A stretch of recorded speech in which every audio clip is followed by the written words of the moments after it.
guys, welcome back. I hope you all are having a great weekend.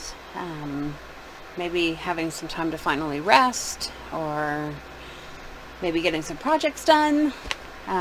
Whatever it is you want to do, I hope you're having fun.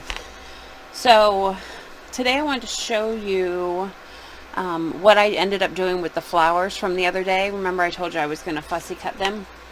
Well, they were sitting on my desk, so I decided to flip through this journal. This journal is like 99% done. I had a couple pages that just had backgrounds, so what I've done is gone ahead and popped some flowers on there. So these are the flowers that I did the other day, and I just fussy cut them out of the Bristol and the mixed media paper I was using. This one I added a little bit of scribble and some lettering around it, but other than that, this page was exactly as it was. I just stuck the flower on it, and I did that with most of these pages. This one too. So this was a textured background that I had done probably in a class that had just been sitting here, so I went ahead and stuck a flower on that one.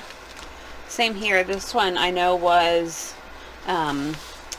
this is texture paste that I put on really thick, and then I took my pages and I smushed them together and just let it dry that way. And then I believe this is some Dylusions or Tim Holtz Distress ink that I poured over, that kind of got into all the nooks and crannies. But I never figured out what to put on this page because it is heavily textured. So I went ahead and stuck a flower on here. All the other flowers I just use my glue stick, but this one I'll try to show it to you. Oh, there. I actually use little pop dots on the back so that it's sitting up a little bit over the texture. I thought it might stay on the page a little better that way, and be able to the flower itself stay flat without getting stuck in the texture. And then last one, I think I did this one after I stopped filming because I had another piece of paper left, so I just did another flower.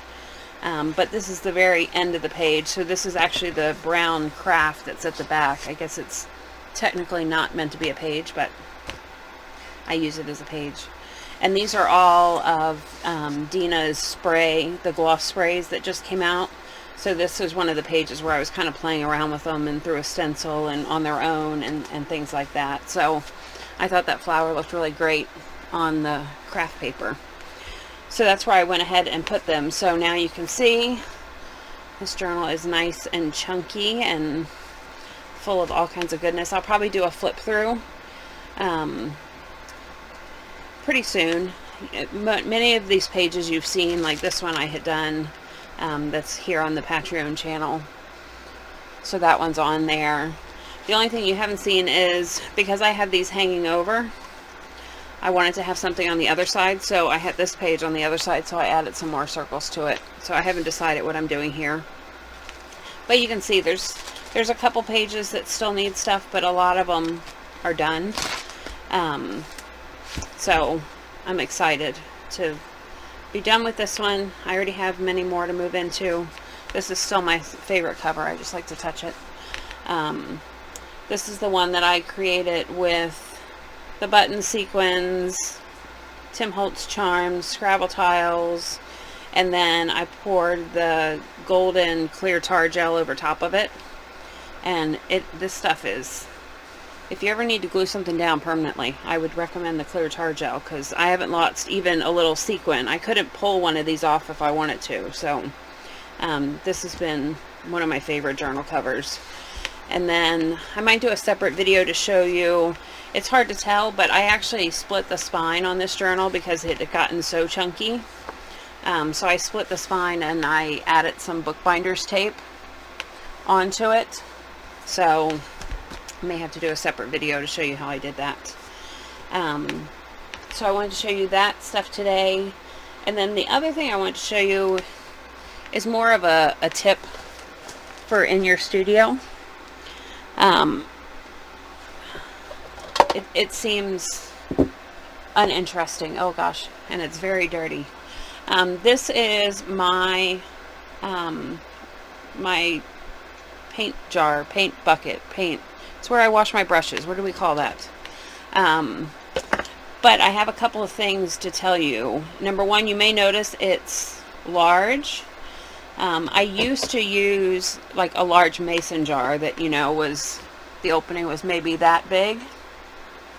And what do? We fill it all the way up to here with water, right? And then when you stick your brush in, how much of the brush is covered in water now? So you're getting water all the way up to here. So you're getting water into this fitting here, you're getting water on this metal, you're getting water onto your wooden handle, when the only place you need water is on your bristles. So I've actually gotten several tips. One tip I had gotten was to use a wider bucket for your paint, because then you can only fill it with maybe an inch of water, but you still have a lot of surface space, so that you don't have to change your water constantly. So that's why I picked this. This is just some old, I think this is an old IKEA container I may have had in my pantry. But it was rectangular. It was, you can see it's, I could fill it up with a lot of water, but you can see by the dirt that I really only fill it up to about there. The other thing is inside of here, these are just lovely. You can tell this is used. So this is the plastic cross stitch material. I don't know. It's like plastic canvas, I think they call it. You know, like, I think in the 80s it was really popular to like cut out designs and then you would take your yarn and you would stitch through it. So I just bought a sheet of this at Michael's probably. I think it was like $1.50 for a sheet. And I cut two pieces that fit down in the bottom.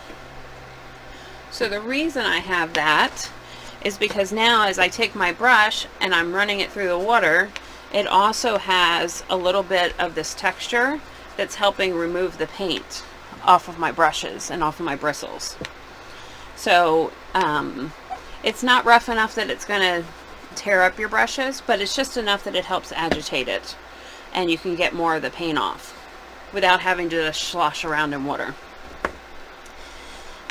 Next thing about a paint bucket, you never knew there would be so much about a paint bucket, did you? I like to use a dash of Murphy's Oil Soap in my paint bucket. And when I say dash, I mean teeny tiny little bit. But there's a couple reasons I do this. Number one, I feel that it helps clean your brushes better. It also helps condition the bristle hairs, so they do stay softer. And Murphy's Oil Soap is one of those secret tricks I tell you guys. If you have a brush that's old and crusty and you forgot to clean quickly, you can soak it overnight in Murphy's Oil Soap and be able to just rinse the paint out and it'll be nice and soft all over again. So when I'm getting my paint bucket ready, when I say teeny bit, I don't know if it's a teaspoon. It's that much. You can tell by how much is still in this container that I really don't use a lot. I just keep it over to the side, so whenever I'm putting fresh paint water in, I can have it in there. So I put a dash of that in there, and then I just fill it with water. I keep a jug of water because I don't want to have to walk all the way to my kitchen because I'm lazy. I'd use dirty paint water if I had to walk to my kitchen. So, and then once I get it in there, I just kind of mix up that Murphy's Oil Soap a little bit. And I haven't found that it affects my paint. Again, I'm using such a tiny bit. I'll actually add a tiny bit more water. I'll come up to the dirty line on the side. But even right now, I'd say it's less than an inch from the bottom. Yep, so if I put this end in, it's about that much water where my fingernail is. That's about how much water I have in there. But it's just enough that when I push down, the water comes almost to the top of my bristles. So that's all I really need to get my brush clean. I don't need to clean this part of my brush, and I don't need to clean that part. that was my tip today. So go ahead and search around your house. I'm sure you have some old Tupperware container or something that you could use whenever we can get out of the house again. Unless you were a crafter in the 80s, and you might still have some of that plastic canvas laying around. It was one of the few supplies I did have to go buy. So go ahead and change out your bucket. It's better for your bristles. It'll make your brushes last a little longer. And have a great day, guys. I'll see you next time. Happy arting.